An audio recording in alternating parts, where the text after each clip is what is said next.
7 krachende Fotografie-Mythen, die einfach falsch sind und die mir aber immer wieder, vor allem in den Kommentaren, begegnen. Jetzt in diesem Video. Bist du bereit? Dann gehen wir direkt rein.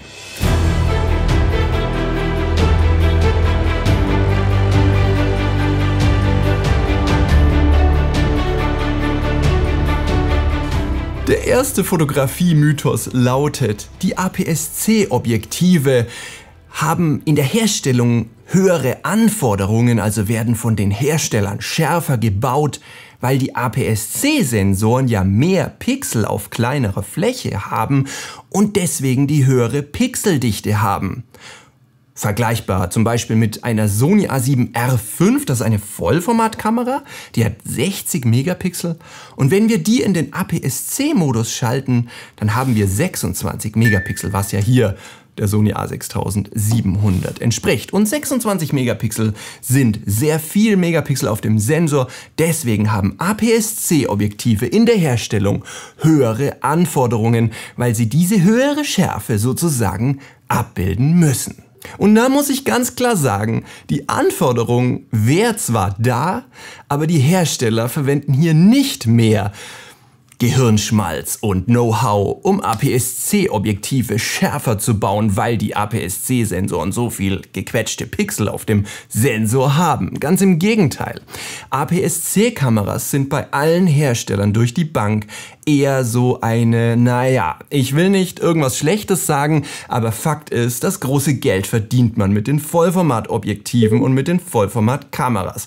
Dementsprechend wird der Hersteller in einen APS-C-Sektor niemals so viel Geld investieren wie in einem Vollformatsektor. Und das könnt ihr mir glauben, ich war auch schon mal 6 Jahre im Produktmanagement und habe das so ein bisschen mitbekommen, wie das läuft und kalkuliert wird. Dazu kommt natürlich, dass die APS-C-Kameras bei den Kameraherstellern außer bei Fuji immer so ein bisschen als Einsteigerklasse gestempelt sind. Natürlich, die A6700 ist schon lange keine Einsteigerklasse mehr, so wie die hochgerüstet ist, aber preislich schon. 1600 € ist natürlich ein Unterschied zu, keine Ahnung, 3000 € einer Vollformatkamera. Und dementsprechend wollen sie auf keinen Fall, dass die Objektive einer APS-C-Kamera so aufwendig am Ende werden, dass die auch so teuer sind. Denn hier möchte man eher den Fotografen ansprechen, der vielleicht ein bisschen weniger Geld in der Tasche hat oder einfach nicht so viel ausgeben will. Und deswegen werden passend dazu APS-C-Objektive konstruiert, die eben nicht um so viel besser sind in der Mitte, im Zentrum als ein Vollformatobjektiv. Denn das würde ja im Umkehrschluss bedeuten, ein Vollformatobjektiv wird so ein bisschen absichtlich schlechter gebaut, weil ja die Vollformatsensoren mehr wegstecken können. Das ist natürlich völliger Blödsinn. Ich habe in einem Video vor kurzem rausgebracht, dass wir Vollformatobjektive, die wir auf einen APS-C-Sensor anschließen, das habe ich empfohlen, weil wir damit die ganzen Randprobleme, Vignette und Schärfeverlust in den Ecken eben durch den Crop wegschneiden. Das heißt, wir haben eine viel höhere Qualität, wenn wir hier zum Beispiel ein Sony 14-1.8 G-Master anschließen, was für Vollformat gebaut wurde, weil wir durch den Crop mit dem Sensor die Eckenprobleme wegschneiden. Das heißt, es bleibt nur noch der brillante Anteil, der fehlerfreie Anteil des Objektivs übrig. Und das macht das Ganze um so viel besser. Wen ich jetzt immer noch nicht überzeugt habe, denn ich habe einige dieser Kommentare gelesen und ich fand sie nicht ganz plausibel, dem sei nochmal Folgendes gesagt. Die Theorie, dass APS-C-Objektive von Herstellern besonderen Anforderungen unterliegen und die besonders scharf sein müssen, weil die Pixel sich hier stärker drängen, die würde im Umkehrschluss bedeuten, dass die Vollformatobjektive absichtlich so ein bisschen schlechter gebaut werden können, weil da haben wir ja Vollformatsensoren und das ist natürlich... Das entbehrt jeder Grundlage. Im Gegenteil, Vollformatobjektive müssen mit einer höheren Präzision gebaut werden, weil sie eben die gleiche Bildleistung über eine größere Bildfläche bis in die Ecken transportieren müssen.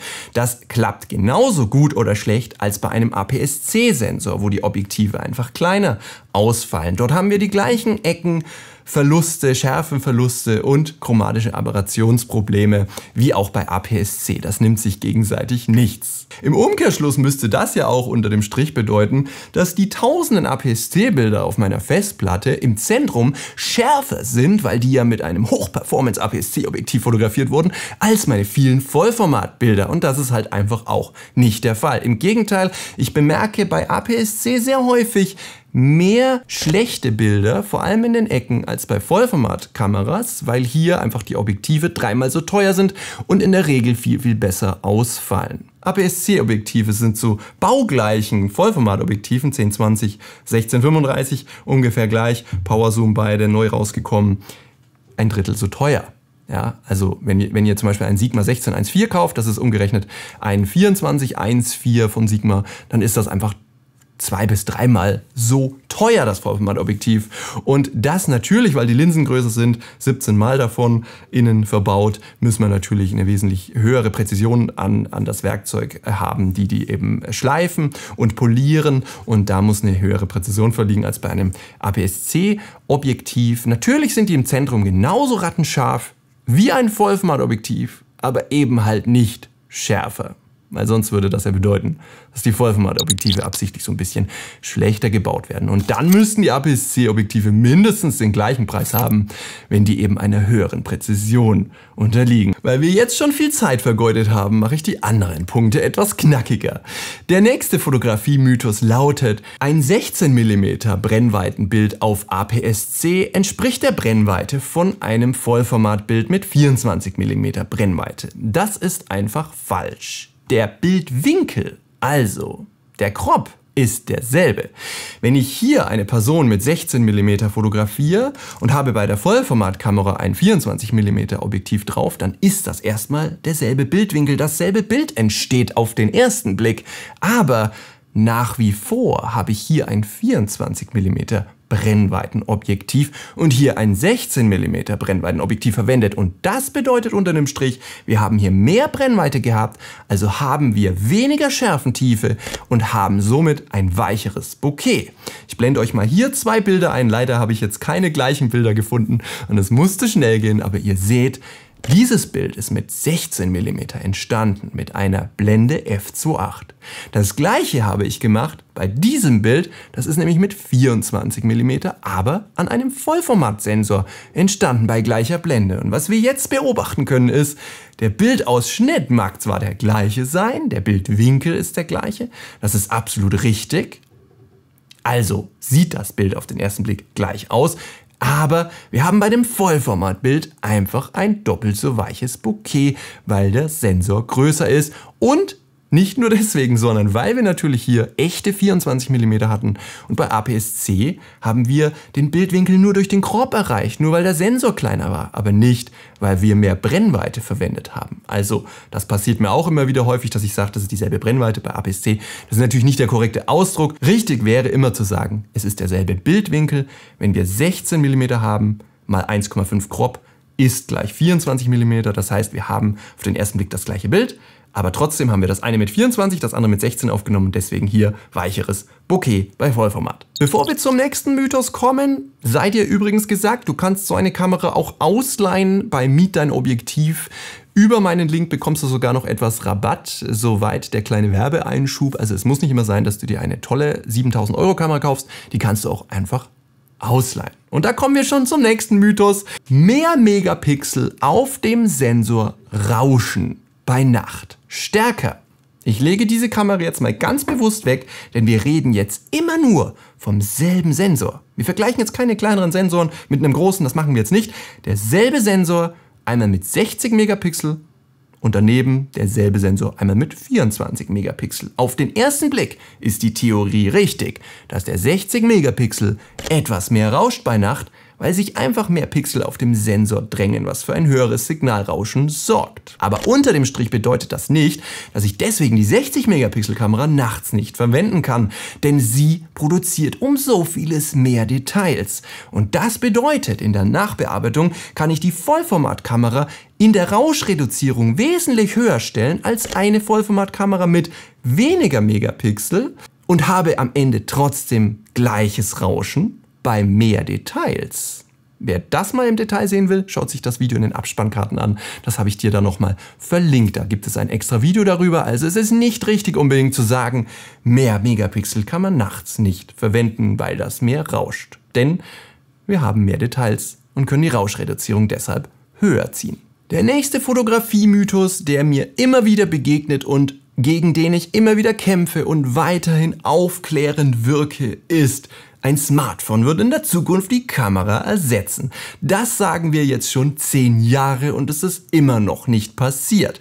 Jetzt sagen viele, naja, es gibt aber doch YouTube-Kanäle, die machen ganz viel mit dem tollen iPhone 14 oder 15, was demnächst rauskommt. Und ja, das ist richtig. Natürlich kann ein iPhone oder ein Samsung in einer gewissen Situation gute Fotos machen. Aber wenn ihr mal genau aufpasst, fotografieren diese Fotografen immer eine ganz spezielle Ecke.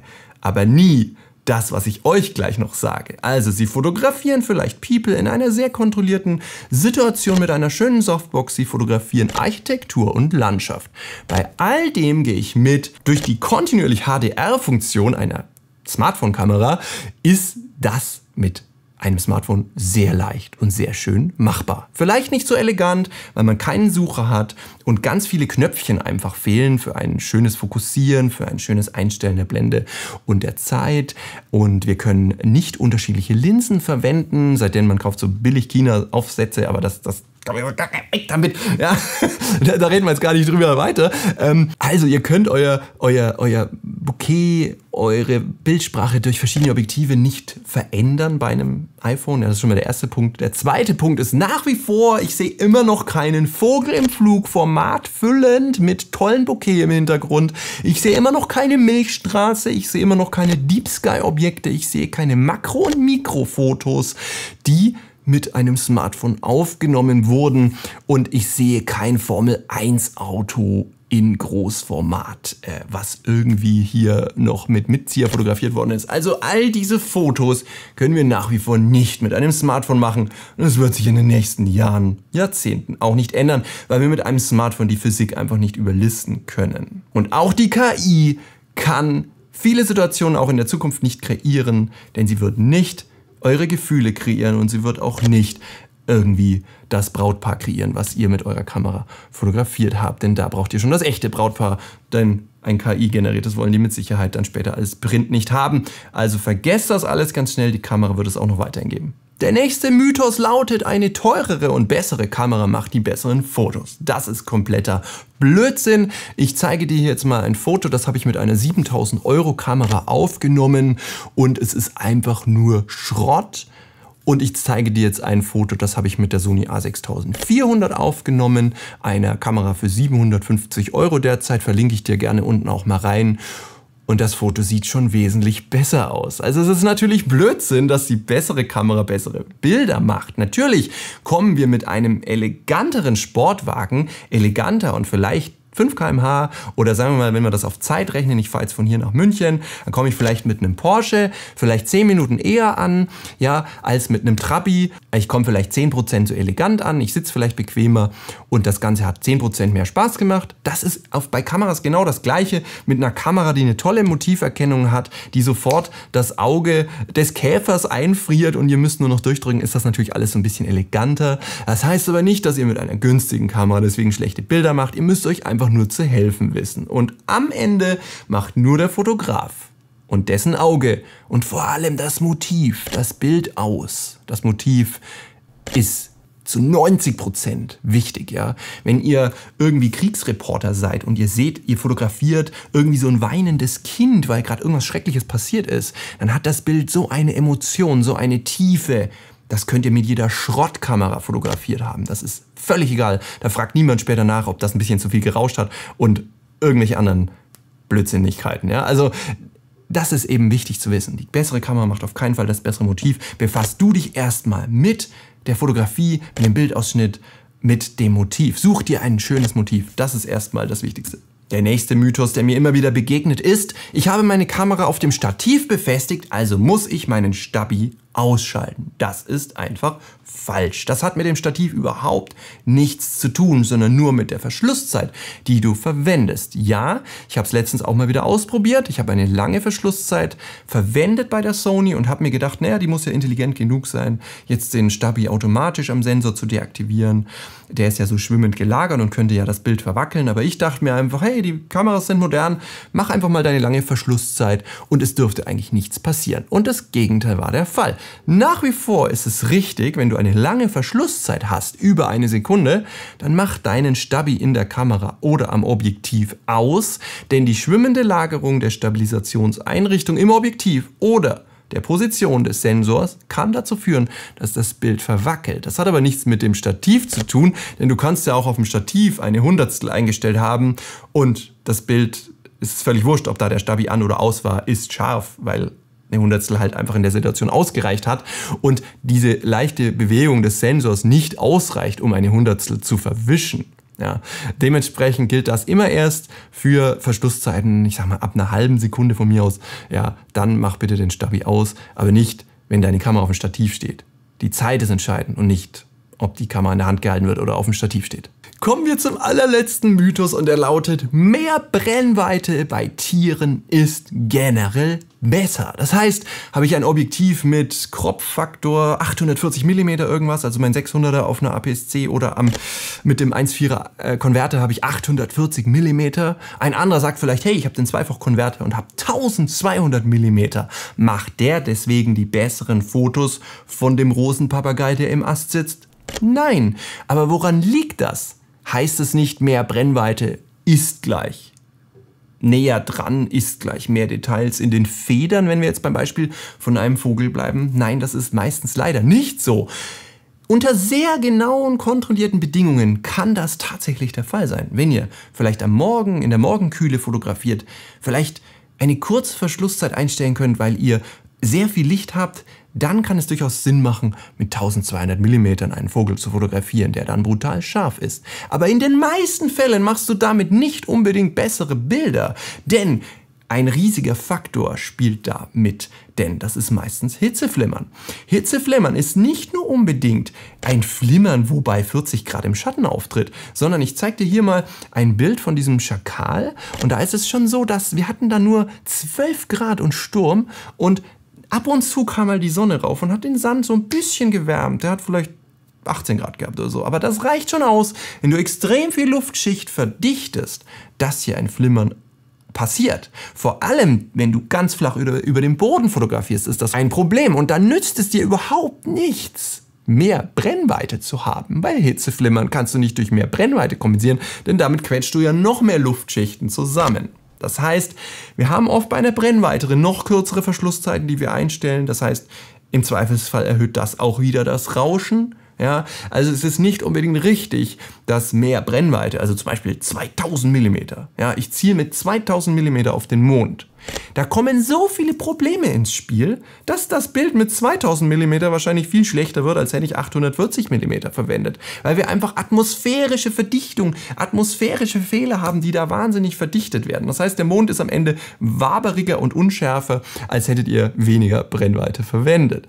Und dann kommt natürlich die Verzitterung noch ins Spiel. Das heißt, viel kürzere Verschlusszeiten. Man sagt ja, den Kehrwert der Brennweite, das heißt, fotografiere ich mit 2000 mm, muss ich auch mindestens eine 2000stel einstellen. Das heißt, die ISO ist doppelt so hoch, als hätte ich eine 840 mm nur gehabt. Und all das führt dazu, dass das Bild unter dem Strich meistens sogar etwas schlechter aussieht, als hätten wir weniger Brennweite verwendet. Ich habe dir jetzt auch noch ganz viele andere Hitzeflimmerbilder eingeblendet. Und du siehst, es ist nicht unbedingt entscheidend, wie viel Brennweite du hast. Mir passiert das wahnsinnig oft auf unserer Workshop-Reise durch Namibia, dass wir ein tolles Motiv da liegen haben. Aber wenn ich mir später die Bilder anschaue, sind sie nicht knackig scharf. Und das liegt nicht an dem Fokus, der auch nicht weiter vorne oder weiter hinten zu finden ist, sondern es liegt halt einfach an dem atmosphärischen Flimmern. Deswegen ist mehr Brennweite oft mehr problematischer als weniger Brennweite. Mir hat es gefallen, dass du bis jetzt dran geblieben bist. Vielen herzlichen Dank dafür.